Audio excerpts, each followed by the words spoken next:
30 Odd Minutes is sponsored in part by Digital Dowsing. Who are you powered by? For the next 30 minutes, we will explore the unexplained. From mysteries beyond our galaxy to ghostly phenomena in our own backyard. We will dive into our psychic abilities and explore everything from conspiracies to the just plain weird. Welcome to 30 Odd Minutes. If the truth is out there, we will find it. But only by sheer accident.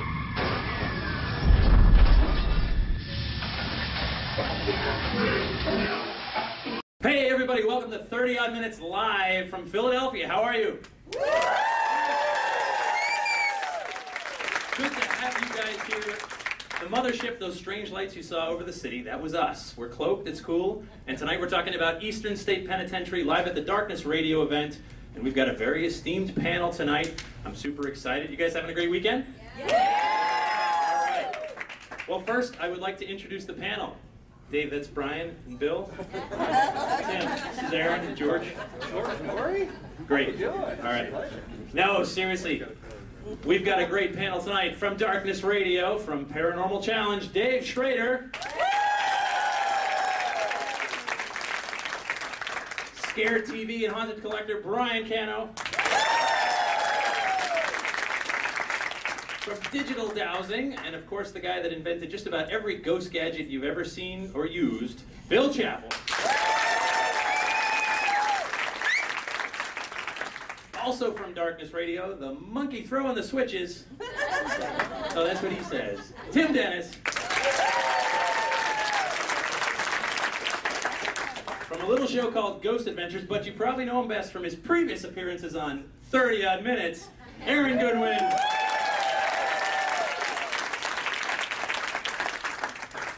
And turning the tables, tonight we get to ask the questions. The man himself, George Noory from Coast to Coast AM.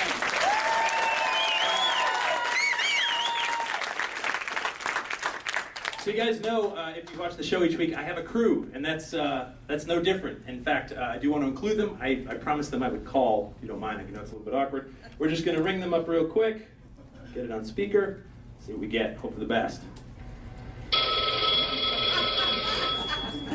Phone? Terrible. Hello? Hey guys, it's Jeff.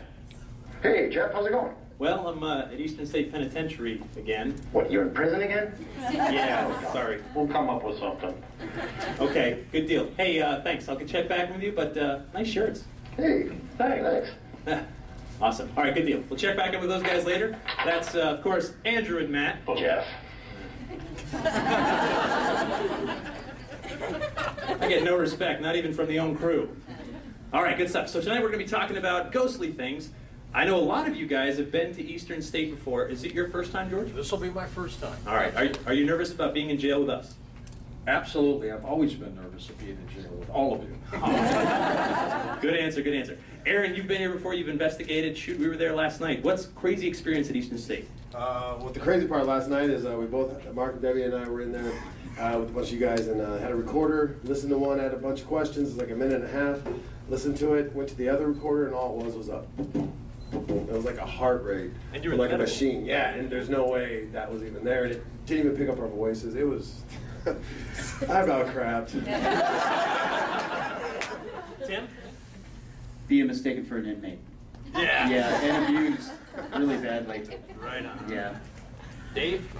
Actually, doing the events we've been doing for about 6 years, Eastern State has always been one of the most active locations we've ever had. A lot of the shadow people activity and seeing things moving around at the end of the halls or whispers between the different cells, that's been one of the highlights. What about you, Brian? Have you been here before? Was last night your first time? No, I've been here before. Yeah. And especially, you know, anytime you go to a prison, of course, you get the prison jokes about the showers. And unfortunately, you know, one of the first times I was here 7, 8 years ago, and this happened to Chris last night. You know, we were touched in a place that maybe Marley can give us a doll where I could show you where. But let's hope it doesn't happen tonight. And you've been here before, right, Bill? No, actually, last night was the first time I've been at Eastern States. No kid, but you've been in prison with us before. Oh, absolutely. Yes, we've been locked up together many times. I know. We've done more jail time than Lindsay Lohan. sure, pretty sure. What was your impression last night? It was interesting. You know, the air conditioning worked so well. And no, it was really fun. Chris Fleming and I were in one section, and we got some of the most outstanding EVP I've ever heard. We were using a 3D camera system, and Chris is trying to coax something in so we can get a picture of it. And he's asking, wouldn't you like to see yourself? And you get this, yes. Really, wow. That was a neat experience. With so many people there last night, what's so interesting to me is to see the different ways people go about this. We had psychic and sensitive people that are, you know, using intuition and things like that. Every kind of ghost gadget, from iPhone apps to, you know, Ouija board to whatever, dowsing rods. We had the esoteric, we had the technical. Where else do you think it's going? I mean, what else can we possibly use for spirit communication? At some point, is it just, are we going to get back to the old school, Dave? What do you think? The actually, flower on the floor? That's not such a bad idea. And we heard from one of our guests at the event, Dre, she was explaining to us, on the flight here, she ended up serendipitously getting her seat moved on the plane, and she was talking to a woman in her 80s and told her that they were here to investigate the paranormal. And this woman began to relate a story, which I thought was fascinating. You guys remember the old Johnny Carson show, right? When they'd have all the champagne glasses lined up and guy wet his fingers and be playing the different songs?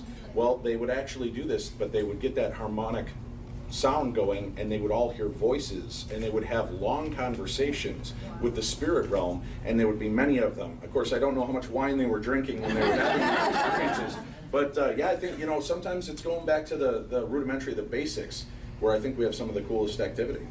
Now, Bill, if you wouldn't mind commenting, because I know lots of people have your gadgets on their phones, they've got your obelisk, things like that, and last night the software was incredible. It was literally 3D mapping what was there, whether it was a living person or whatever was beside that living person. How do you keep pushing the envelope? I mean, at some point, do you think you can remove the human from the equation when you're building this stuff? No, I don't think we'll ever do that. When I first set out, that was my intention. But you know, as an engineer, you wanted to separate the two and understand the different parts. But I've really come to believe the human is integral. Where I think we're going, and I know where I'm going in the next couple of years, is going to be doing some very defining software using 3D energy mapping, and actually, instead of trying to bring pictures and stuff in, we're just going to identify energy masses, and then we're going to give them like an avatar for people to interact with. So we're going to take it to a different spectrum. Is there a game coming? Can we get online? I can't comment on that. All right.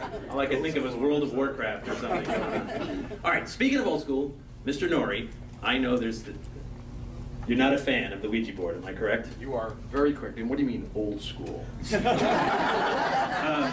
Well, the Ouija board was 1891. I was there. I saw it built. I know. All right. Tell us about your Ouija board experience. Why the fear? Why the stay away? The first time I had this Ouija board experience, Jeff, I was in my studio in St. Louis doing my local show, and I had a Ouija board in there. And my producer said, hey, you know, let's do a little show on the Ouija board. The moment he took it out of the box, it was in the studio with me, everything went wrong. Computers died, a board that would never break down started going crazy, phone calls would drop. It was unbelievable. I told him to take the Ouija board out, and he did. Everything came back up. I said, Howard, his name was Howard Morton, I said, get rid of this Ouija board, I don't want it. So what does Howard do, unbeknownst to me at the time? He takes it down the hallway and gives it to a guy named Derek in our newsroom. Derek takes it home, he loves it. I meet Derek a year and a half later. He had been fired like 2 weeks later from our station. And he said, I gotta tell you something, Howard gave me the Ouija board and my life has gone downhill ever since. I got fired, broke up with my relationship, everything's gone wrong with me. I threw it away. I don't touch these things anymore. What about you, Aaron? Have you had experiences with them? I've seen people play them, but I will not touch one. I won't do one. I mean, they say doing EVP is kind of like a Ouija board, or like just trying to communicate with the certain things. But When it comes to that Ouija board, I won't touch it either. Like, I know so many stories and heard so many things, and I'm just like, no way. I don't want that Hojo mojo. I'll bring back stuff from Ghost Adventures and Haunts. Like a Ouija board? No. Go figure, right? And Tim, you sleep with one under your pillow, right? I do, yes. I have one under my pillow. I love bad luck, so if you can bring some on me, I'd appreciate it. I'd like to, if I could in this year, completely bounce my bank account, get audited, lose my house, and hopefully sleep out on the street here in Philadelphia. I find it's a very nice atmosphere. So. And of course, we got to ask Haunted Collector. You must hear the Ouija board story again and again and again. Oh yeah, definitely when it comes to haunted items, I know a little something about that. It's always been my opinion that Parker Brothers can't package the supernatural, but anything Has broken. That's true. Sorry, I say they make good Star Wars toys too. Right. But like Aaron says, just like anything we use, any device, whether it be a digital audio recorder, an ITC device, we're opening up portals and we're inviting communication in. That's all energy, so energy settles on it. So I was never superstitious about the board itself, but maybe what was done with it. Right, understood. Intent, everything, right? Intent when it comes to the paranormal, what you get out of it is what you will put into it. And that's one of the things too. Dave, we've had conversations in the past about doing these events all over the country. I think to quote you once, it was, is it ethical for us to be poking and prodding spirits, for the amusement of hundreds of guests? And my children's college fund says yes. So, I mean, what are your thoughts? We're at Eastern State Penitentiary. We're looking around all these old cells. Do you think that that's really what it's about, or is it up to them for the communication? That was actually a big bone of contention when Tim and I started this. Ghosts were people too. We're about to go, and are we exploiting the dead? Are we exploiting these spirits that are there? Until we started talking to a lot of our psychic friends, Chris Fleming and some of the other Chip Coffey, some of the other people like that that have been there. And one of the most interesting stories came from the Queen Mary. There's the ghost of the young gentleman that was crushed in the doorway downstairs as he was playing a game with the other sailors. And as he tried to get through the door slammed on him and killed him. And I think John Henry might be the name. He was there, and so many people have gone in and they're like, wow, don't you feel bad? Why don't you cross over? And the answer he's given to many different psychics is, why? I'm famous here. Look at all the people that come here to talk to me and interact. So, with that in mind, we go into a lot of these investigations, and when we leave them, every location we go to, Tim and I believe in prayer. We'll do prayer and ask that anybody that does not want to be there, anybody that's lost and looking to go home, to be delivered and taken away. We firmly believe in that and trying to help it. But I think a lot of these spirits, it's, Jeff, you and I are entertainers. I've already warned these people that the minute we die, we will be haunting all of their homes. Monday through Friday, 11 to midnight. No, it's so true. I mean, people come here because they want the experience that they see on television, that they're reading about in the books and the websites and hearing on the radio shows. And it's so funny how everybody's so excited, when something does happen, but they don't want it at home, right?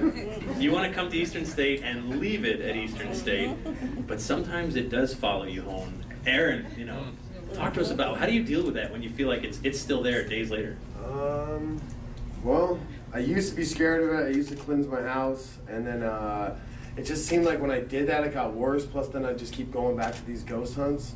And so in a weird way, I've done something where I don't do anything about it anymore. I just go with the flow, because in a weird way, I feel like I'm going to jeopardize my aura, my energy, by cleansing it sometimes. So I get good evidence. You've seen the show. I go in there and I get some crazy evidence. And so I just don't want to mess that mojo up.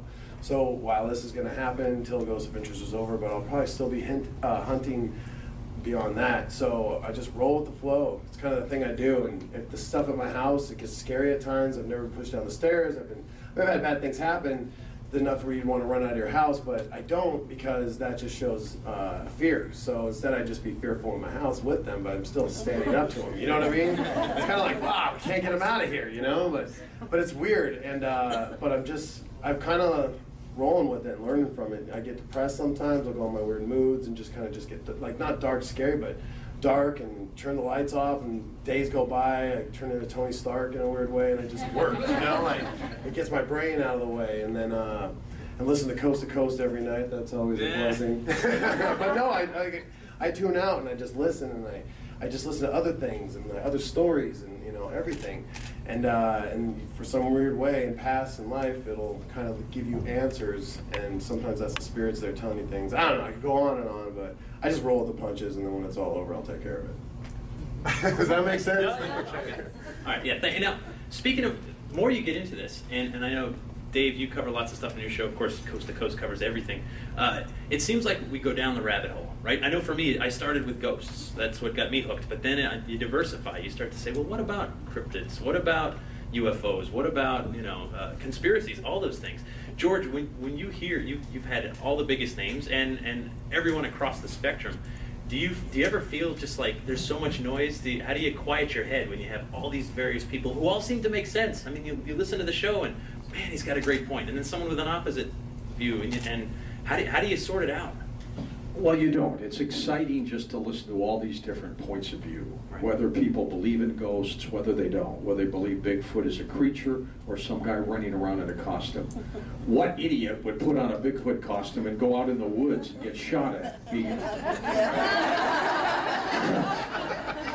Then again, people who put on Bigfoot costumes, they're nice guys, they're smart, they're intelligent. But I think the whole subject of ghosts leads us to one main fundamental question, and that is, who are we?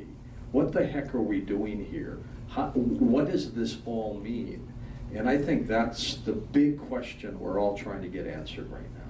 If we can get close to it, it'll make us a little more comfortable in this life. If you can't, you may die very frustrated. Right. Now, what about some of the other paranormal subjects? Because you guys do cover everything. When you get into aliens, I mean, have you found a unified theory yet that seems to tie these things together? It seems like often, depending on the books people read or the movies they're watching, the TV shows, it skews how they interpret anything unusual, whether it's lights in the sky, lights in the woods, and so on and so forth. And I'm just curious, how, and you get the callers. Oh my gosh, I've been fortunate enough. And frankly, too, let me say, thank you for what you do. You give us a voice. You give us a voice to talk about this. We may not have answers, but at least the discussion is happening, and that's what's so important. So thank you, George, Noory, and Coast to Coast, and everybody for sharing those stories. But man, I've been on the last hour with callers with you, and sometimes you're just like, whoa, it's getting late, and everybody's coming in, and everybody's got something they just want to share. But the sharing, it's getting it out, and the release. So thank you for providing that. And Dave, Darkness Radio too. I mean, getting the truth out there and the discussion. Is there a subject you won't cover, Dave, on your show? No, we haven't found one yet. Anytime something opens up, you want to look into it. Now, I will say, with the tragedy that took place a few weeks ago in Aurora, Colorado, with the shooting that took place there, we've been getting inundated with emails about all the killers, MK Ultra, and this.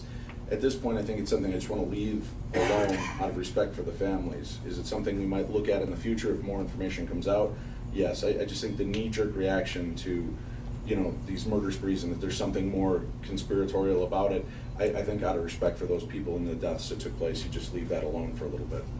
And that's another question too. I mean, how soon is too soon? I think Civil War battlefields, we all feel pretty comfortable. There's we're not, those aren't freshly, that's not a fresh wound. But at what point is it okay to talk about the 9/11 sighting? At what point is it okay to talk about, when is it too much time? You guys have thoughts?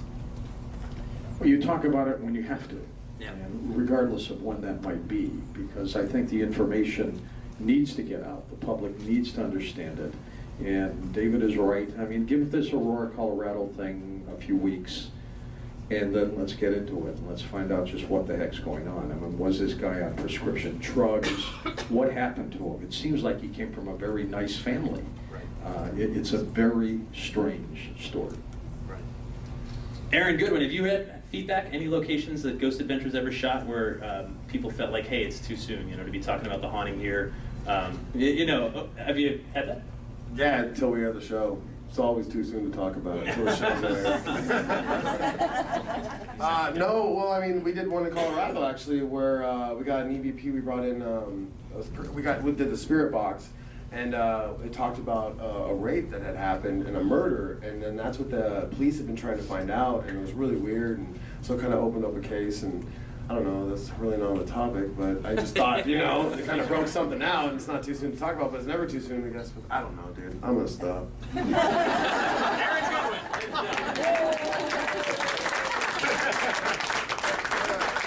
know, what's interesting, Jeff, there's a little bit of a difference between talking about it on a radio show, whether it's too soon, or like doing something like Aaron where you're investigating. Right. Take Columbine, for example, or even 9/11. Now, would you consider it sacrilegious for them to go do a ghost hunt at Columbine? Yeah. You know, would that be too soon? As opposed to George talking about it on Coast to Coast or us talking about it on Darkness Radio. I think there's different standards for both. And really, it's the public who lets you know exactly whether it's too soon or not. Yeah. Well, Tim, just to interject, I think because these gentlemen have radio shows, it's one thing to collect information, and they're almost facilitating that to the public through their shows. When it comes to investigations, I'm a New Yorker, and I know when people say, oh, I want to investigate Ground Zero, I feel it here, and I get a little offended. I say, why would you want to do that? Because I know, you know, the level of enthusiasm that comes with investigations, you're going to have that need and want for evidence if they're going to push, and I feel, as a New Yorker, it's too soon. It's not too soon to ask questions and gather more information, but I think it's too soon to do the fun, hey, let's get some EVPs, you know. Yeah.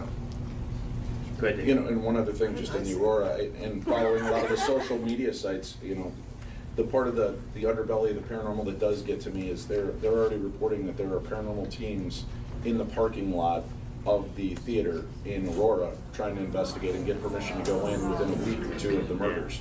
So that's where, you know, when is it too soon? When everybody around you makes the noise like, that's too soon. Discussing and educating people and giving them what information is out there is one thing. Jumping to conclusions that it's some deep, dark conspiracy theory from the underground, you know, government that's shadow piloting that wanted to wipe out Warner Brothers, and that's when it starts getting to, let's just get to the facts. When the facts come out, then we'll talk about it and discuss where this could be going. Well, you know, senseless violence is still an unexplained phenomenon, and we want answers. I mean, we want answers why people see ghosts, why people see UFOs, and I think that's what calls a lot of us to this field, you know, is to try to find those answers. And it's something we'll spend the rest of our lives doing, I know. I mean, those of us that are really in it, it's lifelong, you know, passion for sure. Absolutely. All right, we got to change gears here a little bit. This is the lightning round. Gentlemen, what it means is you have to answer the question in as few words as possible. All right, we're going to go right down the line. George Noory, where is the last place we would find your ghost? Bathroom. Aaron, if you were abducted by an alien ship and could ask your captors anything, what would it be? Take me with you? Strangest thing a fan ever sent you as a gift? Dave? Geez, all these creepy, haunted, black-eyed dolls that I keep getting tons of. Those are about the weirdest. Tim Dennis, how about worst paranormal movie ever? Every single one. Brian, funniest word you know that sounds dirty but actually is not? Schmegma. I'm not sure that qualifies, actually. Bill Chappell, favorite candy bar? Mars. Mars, all right. Favorite junk food? George Noory? Oh, that was tough. You know I'm a health freak. And I asked the hard questions here. Milk duds. Oh, those are good. Good stuff. All right, guys, thanks for playing along with the oh, sorry. We just jumped ahead. Wait a minute. The last question was, half this panel appears in a dress, and that's just paranormal to me. Bill Chappell, Dave Schrader, and myself in a dress. But there's some of our other friends there. This is why Coast to Coast is syndicated and Darkness Radio is not. But the night is young, and if I had my way, Noory's in a dress by the end of tonight. It is prison, George. Let's go with the flow. You should see what I picked out at Neiman Marcus just for you. These events, you know, strange things happen. We have so much fun. It's almost like this road family, you know, where we see each other again and again, and we make pretty amazing memories, and we end up in old Photoshop places in Estes Park, Colorado, putting on dresses and posing for pictures that end up all over the internet and now on a podcast. So well done, guys. If you didn't think that would haunt you, then shame on you for not having the foresight. All right. Should I take it down? Has it been up there long enough? All right. Bill, you look damn good in a dress. All you guys. All right. Tim, favorite memory from these events? Seeing you guys in a dress. Dave, come on. This is your second to last one. I got to be honest, and it sounds corny, but having the opportunity to meet all the people and have one of the mentors in our field, George Noory, be a part of one of our final events. Very nice. What about you, Brian? I know you're starting to make the circuit. Damn you, Dave Schrader, you stole my answer. I definitely enjoy meeting the people and learning new methods from people who are my peers. Right on. Bill? You never want to do another one of these, do you? Well, you know, like I always say, I'm the one that likes to sit in the back of the room. But yeah, I think meeting everybody and getting to be part of something like this, you know, meeting people like Goodwin and the Ghost Adventures, and it's just a dream come true. Yeah, it is pretty cool, and it's so cool too that just, you know, we've got people that show up to these things again and again. You're like our extended, weird, dysfunctional family. Thank you very much. Our family portrait. Look at it, really. There it is. You guys look great. All right, I want to kind of go out on a topic. Haunted objects really intrigues me because, you know, we get that you know, places can be haunted, but places are objects. They're just big objects, right? They're buildings, and they hold memories and things like that. Brian, talk to us about why do we think that an actual object can contain some kind of spirit activity, like a, you know, rabbit's foot or a, you know, other items that we've seen? I think it all comes down to energy. When it comes to investigating a haunting, a lot of times, what are the first questions you ask? Is it the land? Is it the house? Is it the person?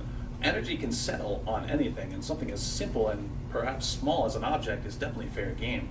You brought up Lucky Rabbit's foot. I always kind of think that we can almost infuse objects with parts of ourselves. You know, you have something that has meaning, and again, it comes down to intent. This item is so important to me. It's so important to me. Whether it be a residual or an intelligent haunting, you know, that's attached to this item. Like, I just can't let it go. I just can't let you go. Or it's just energy that's left over from my caring about it or despising it over all this time. That resonates, and I think, you know, if you're going to believe that a location could be haunted, it's almost a no-brainer to think that an object can be haunted. Right, understood. George, anyone sending you haunted objects? Couple things, but you talk about a lucky rabbit's foot. I suspect that for the rabbit, it was the worst day of his life. We get all kinds of things. Somebody sent me once a half-eaten fruitcake. Sorry about that. And said it was ghostly. We get lots of weird. No, it goes in food solid and it comes out of spirit. They smell sulfur when it's demonic, right? Yeah, understood. Aaron, people are sending you stuff. I see fans make artwork for you and things like that. Anyone sending you haunted objects? No. Actually, no. I don't think so. But if I did have it, I would... See, I like to get my haunted objects for myself. Like, I like to go get it and bring it home. Like, if it's sent to me, it could be haunted, but I don't know it 100%. So it's like what you're telling me about this could be one story, but I don't know it, so I won't feel it. But if I go pick it up at a location, then I know it, I feel it, be it. You know, it's creepier. Way creepier, trust me. Do you feel like when you, I mean, you know, I know we do some of these places, people take bricks home, they take all kinds of things home, and then you hear about trouble and they want to return it. Do you feel like you're bringing a piece of the place back when you do these kind of things? Yeah, and especially like I took a rock from the witch's grave in Jamaica, and she follows you home and all that stuff. So I tested it out, and I swear, we just did EVP last night in the cell, and I was talking about what follows me home, what kicks it in my hallway, and it straight out said the witch, and so that's true. So, but I kind of told her to come home. Long story. That witch is so hot. All right, good stuff. Folks, I want to check back in with my crew real quick, see what's going on. Jeff, are you there? Yep, I'm here, Sarah. What's up? As a psychotherapist, I think I have an airtight defense for you. What is it? Insanity. Do you think they'll buy that, really? Yeah. We gotta get you out of there as soon as possible. A lot of weirdos get drawn to those sort of places. Hey, guys, fire up the engines. We gotta go get a cheesesteak before we can get Jeff. All right, very good. Thank you, Sarah. Thank you, 30-Odd crew. Thank you to our esteemed panel. It's time to fire up the engines of the mothership. We are heading to prison tonight. Thank you, folks. Stay odd.